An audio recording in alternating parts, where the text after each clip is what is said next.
Welcome to Sew Very Easy. My name is Laura, and today it's question time where you get to ask me a question and I get to answer it, but then I can ask you a question and you can answer it in the comments.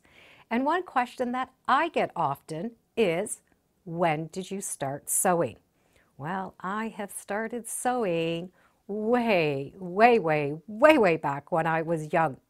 My mother sewed out of necessity. I am one of 6 children, so she did a lot of sewing. The sewing machine was set up in the dining room so that she could go back and forth from the kitchen and the dining room.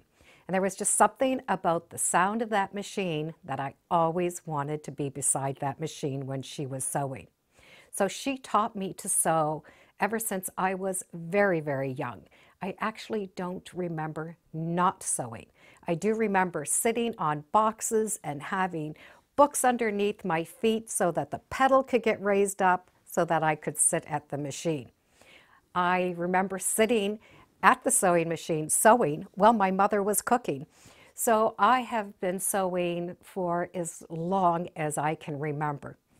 Now, my mother was really happy that I found an interest in sewing. I was able to do mending and help sew the children clothing while she was busy doing the rest of the housework. And I was happy sitting at the sewing machine. So now I'm wondering, when did you learn to sew? Please leave your answers in the comment section. I'd love to read all about you and get to know you a little bit better. Thank you for joining me today on Sew Very Easy. Feel free to subscribe. I'm on Facebook, Instagram, and I do have a newsletter. It's all free under Sew Very Easy. And be sure to make every day a Sewtacular day. Bye for now.